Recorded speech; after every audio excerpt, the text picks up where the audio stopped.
Selamat datang di media edukasi video kami, Sumayasa Dum Edukasi. Media pembelajaran asik, kreatif, dan menyenangkan. Pada kesempatan ini kita akan belajar bersama tentang materi pelajaran yang berhubungan dengan matematika untuk mencari nilai tertinggi, nilai terendah, mean, median, dan modus dari sebuah penyajian data.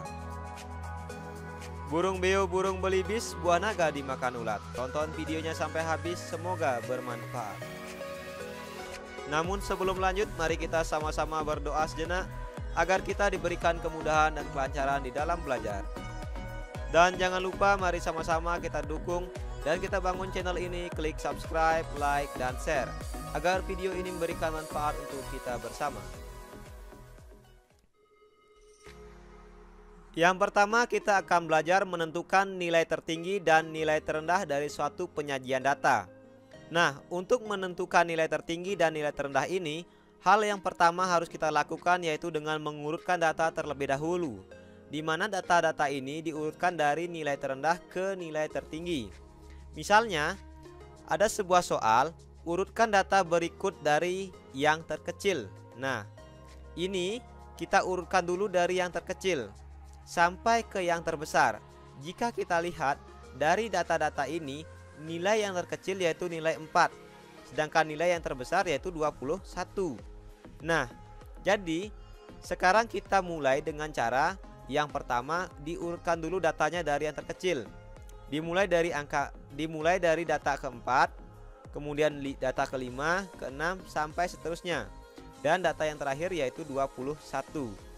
Setelah angka-angka ini atau data ini kita urutkan, maka langkah selanjutnya kita bisa menentukan, kita akan mengetahui nilai tertingginya yaitu 21 dan nilai terendah adalah 4.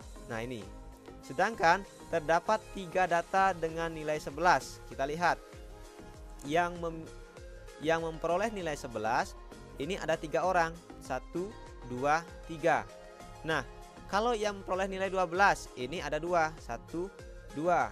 Sedangkan yang memperoleh nilai 14 ada berapa orang? Kita hitung. 1, 2, 3, ada 3 orang. Begitu seterusnya. Jadi kesimpulannya, untuk menentukan nilai tertinggi dan nilai terendah, pertama yang harus kita lakukan yaitu mengurutkan data dari yang terendah sampai yang tertinggi. Karena dengan mengurutkan data ini akan mempermudah kita dalam mengolah data itu. Oke, sekarang kita lanjut ke berikutnya, yaitu menentukan nilai rata-rata. Nah, nilai rata-rata ini sering disebut juga dengan mean. Ya, di mana nilai rata-rata dapat dicari dengan menggunakan rumus jumlah data dibagi banyak data. Nah, untuk contoh soalnya, berikut adalah data usia 10 siswa kelas 6. Jadi di sini kita disuruh tentukan rata-rata dari data tersebut. Ini disajikan data untuk usia siswa kelas 6 sebanyak 10 orang.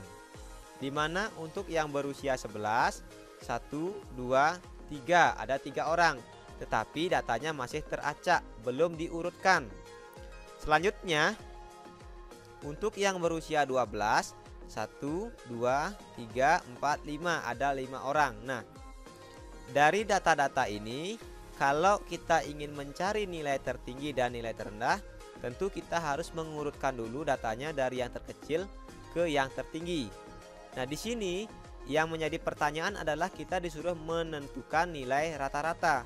Kalau untuk menentukan nilai rata-rata, kita tidak perlu mengurutkan. Nah, karena kita menggunakan rumus ini, jumlah data dibagi banyak data. Jadi caranya, yang pertama, data-data ini kita jumlahkan. Jadi 11 ditambah 11 tambah 12 semuanya kita jumlahkan dibagi banyak data. Banyak data tadi ada berapa? Ada 10 siswa. Setelah kita jumlahkan, ini memperoleh hasil 119 dan dibagi 10. Dari 119 dibagi 10 hasilnya adalah 11,9. Jadi nilai rata-rata dari data 10 siswa ini, dari usia 10 siswa ini yaitu 11,9. Sekarang kita lanjut ke pembahasan berikutnya, yaitu menentukan nilai tengah atau median. Untuk menentukan median yang merupakan nilai tengah dari sekumpulan data yang terurut. Nah, jadi untuk mencari median ini kita harus mengurutkan datanya terlebih dahulu dari yang terendah ke yang tertinggi. Jika banyak data ganjil, nah ini mediannya adalah data yang terletak di tengah. Untuk contoh soal, misalnya begini. Tentukan median dari data nilai ulangan matematika Rizky berikut. Nah, ini nilai ulangan Rizky. Yang pertama memperoleh nilai 8, 6, 9, 7, 7, 6, 6, 8, 9, 8, dan 7. Ingat, jika banyak data ganjil, mediannya adalah data yang terletak di tengah, tetapi setelah diurutkan. Ini kita lihat berapa jumlahnya. 1, 2, 3, 4, 5, 6, 7, 8, 9, 10, 11. Nah, jadi jumlah datanya ini ganjil. Ingat caranya, yang pertama kita urutkan dulu. Datanya setelah diurutkan dari yang terkecil sampai yang terbesar. Nah, 6. Ada berapa ini 6-nya? 1, 2, 3. Jadi tulis 6. 1, 2, 3. Tulis dulu. Setelah 6 berapa? 7. Ada berapa? 1, 2, 3. Ditulis 1, 2, 3. Seterusnya diurutkan dari yang terkecil sampai yang terbesar. Setelah diurutkan, kita cari yang terletak di tengah. Nah, karena banyak datanya ini ganjil yaitu 11, jadi kita cari yang terletak di tengah. Jadi yang terletak tengah mana? Yang ini, yang nilai 7-nya ini. Maka mediannya atau nilai tengahnya adalah data ke-6, yaitu 7. Ini kalau dari sisi kiri 1, 2, 3, 4, 5. Kemudian dari sisi kanan 1, 2, 3, 4, 5. Jadi yang di tengah yang mana? Yang 7 ini. Nah, ini adalah contoh jika banyak datanya ganjil. Sekarang bagaimana kalau jumlah datanya genap? Kalau untuk banyak datanya genap, ini medianya adalah jumlah kedua data yang terletak di tengah kemudian dibagi 2. Tentunya setelah data itu diurutkan. Nah, untuk contohnya misalnya begini. Ini adalah nilai ulangan Diana, nilai ulangan bahasa Indonesia. Nah, Diana memperoleh nilai 7, 7, 6, 8, 8, 9, 7, 9, 6, 8. Jika kita hitung, ini banyak datanya genap. 1, 2, 3, 4, 5, 6, 7, 8, 9, 10. Nah, jadi jumlah datanya genap. Maka caranya yang pertama kita urutkan dulu datanya ini semua dari yang terkecil sampai yang terbesar. Setelah diurutkan, karena jumlah datanya genap, ingat jumlah kedua data yang terletak di tengah kemudian dibagi 2. Jadi kita harus menghitung dulu dari sisi kiri, sisi kanan, kemudian cari dua data yang terletak di tengah. Nah, dari sini data yang terletak di tengah diketahui adalah 7 dan 8. Coba kita lihat dari sisi kirinya 1, 2, 3, 4. Dari sisi kanan 1, 2, 3, 4. Nah, yang di tengah yang mana? 7 dan 8 karena datanya genap. Jadi caranya 7 ini ditambah 8. Nah, ini 7 ditambah 8 dibagi 2. Karena ada dua data kan? Ini 1, ini 2. Jadi dibagi 2. 7 tambah 8 sama dengan 15 dibagi 2. Jawabannya 7,5. Jadi median dari data ini, dari nilai ulangan bahasa Indonesia Diana, nilai tengahnya adalah 7,5. Oke. Sekarang kita lanjut menentukan modus. Nah, untuk modus ini jika data tunggal ini caranya yaitu kita cari frekuensi yang paling besar atau yang paling sering muncul. Karena modus itu sendiri adalah data yang paling sering muncul atau data yang memiliki frekuensi paling besar atau paling banyak. Nah, kita lihat misalnya begini. Jika data yang ada memiliki frekuensi yang sama, maka data-data tersebut tidak memiliki modus. Kemudian, jika ada dua data atau lebih yang memiliki frekuensi terbesar, maka data-data tersebut memiliki dua modus atau lebih. Nah, kita lihat langsung ke contoh soal. Misal begini ini. Tentukan modus dari data hasil panen Pak Budi berikut. Nah, ini hasil panennya. Yang pertama dia panen pisang, kemudian panen jambu, panen melon, lagi panen jambu, kemudian panen pisang lagi, panen melon lagi, panen apel lagi, panen apel lagi. Nah, ini kita lihat tadi ke sini. Kelompokkan dulu data tersebut. Nah, dikelompokkan dulu. Ini kan masih teracak-acak ini. Pisang, kemudian jambu, melon, jambu, pisang lagi. Jadi ini kita kelompokkan dulu, pisang, pisang. Maka tulis di sini. Pisangnya 2 kali. Jambunya berapa kali? 1, 2. Nah, jadi jambunya ditulis lagi 2 kali.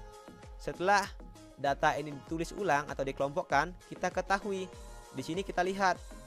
Karena setiap data memiliki frekuensi yang sama, maka data tersebut tidak memiliki modus. Nah, ini maksudnya begini, frekuensinya sama. Hasil panen pisang 2 kali. Hasil panen jambu juga 2 kali. Hasil panen melon 2 kali. Hasil panen apel juga 2 kali. Jadi karena frekuensinya sama, maka data ini tidak memiliki modus. Nah, sekarang coba kita lihat contoh lain. Kita lihat begini. Nah, ini hasil panen Pak Andi. Yang pertama dia panen pisang, panen jambu, panen melon, panen pisang, panen jambu, panen pisang lagi, panen melon lagi, panen apel, panen apel. Nah, ini datanya dikelompokkan dulu. Tulis pisangnya berapa kali? 1, 2, 3. Nah, jadi di sini tulis pisangnya 3 kali. 1, 2, 3. Jambunya 1, 2. Nah, di sini tulis 2 kali. 1, 2. Melon 1, 2. Di sini juga tulis 1, 2. Dan apel ada 2 kali, sudah 2 kali. Setelah data ini dikelompokkan, kita ketahui karena hasil panen pisang, nah ini pisang memiliki frekuensi terbanyak, maka data tersebut memiliki satu modus, yaitu pisang. Nah, ini contohnya yang dimana disebut modus itu apabila memiliki frekuensi terbanyak atau paling sering muncul. Nah, di sini yang paling banyak munculnya siapa? Kan si pisang ini. Pisang ini ada 3 kali dia hasil panennya, sedangkan jambu 2 kali, melon 2 kali, apel 2 kali. Sementara pisang 3 kali, maka modusnya adalah pisang. Sekarang coba kita lihat dalam bentuk data. Nah, misalnya begini. Tentukan modus dari data berikut. Ini ada data, ada 33, 31 sampai 34. Tetapi di sini urutannya masih diacak, belum dikelompokkan. Maka hal yang pertama harus kita lakukan adalah mengelompokkan data. Ingat, data ini harus kita kelompokkan dari yang terkecil. Nah, kita urutkan dulu dari yang terkecil sampai yang terbesar. Dari data ini diurutkan dulu dari yang terkecil sampai yang terbesar. Ini kan 33 pertamanya. Kita cari yang terkecil. Nah, 31 belum. Nah, 30. 30-nya ada berapa? 1, 2, 3. Maka di sini diurutkan 1, 2, 3. Intinya, hal yang pertama harus kita lakukan adalah mengurutkan data dari yang terkecil ke yang terbesar. Setelah diurutkan, diketahui data 30 itu ada 3 buah. Kemudian 31 ada 2 buah. 32 ada 1 buah. 33. Nah, ini 33-nya ada 3 buah. Dan 34 ada 2 buah. Kita lihat di sini. Yang mana paling sering muncul datanya? Yang paling sering muncul itu kan yang 30. Ini ada 3 buah. Dan 33 ada 3 buah. Jadi kalau seperti ini modusnya ada 2, yaitu data 30 dan 33. Kenapa? Karena data ini memiliki frekuensi terbanyak. Nah, sekarang kita coba ke contoh yang kedua. Di sini tentukan modus dari data berikut. Nah, ini datanya sudah sangat besar, sudah ratusan. Caranya sama, kita urutkan dulu data ini dari yang terkecil sampai ke yang terbesar. Setelah itu kita hitung. Nah, dari yang dapat 100 ada berapa? Ada 2 buah. Yang dapat 104 ada berapa? Ada 1 buah. Yang dapat 106 ada 1. 108, nah ada 3. 109 ada 1. 101 ada 1. 112 ada 1. 118 ada 1. 121 ada 1. Kira-kira Kalau sudah seperti ini, modusnya yang mana? Ingat, tadi modus adalah nilai atau data yang paling sering muncul atau yang terbanyak muncul. Jadi, data yang paling banyak adalah 108, yaitu muncul sebanyak 3 kali. Maka modusnya adalah 108. Belajar matematika asik, kreatif, dan menyenangkan bersama kami Sumayasa Dum Edukasi.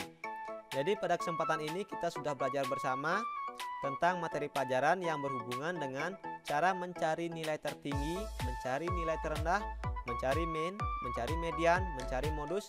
Semoga apa yang kita pelajari dapat memberikan manfaat untuk kita bersama dan dapat kita mengerti. Terima kasih telah menyaksikan video ini, semoga bermanfaat. Mari sama-sama kita dukung dan kita bangun channel ini. Klik subscribe, like, dan share agar video ini memberikan manfaat untuk kita bersama. Sampai jumpa lagi dalam video pembelajaran berikutnya.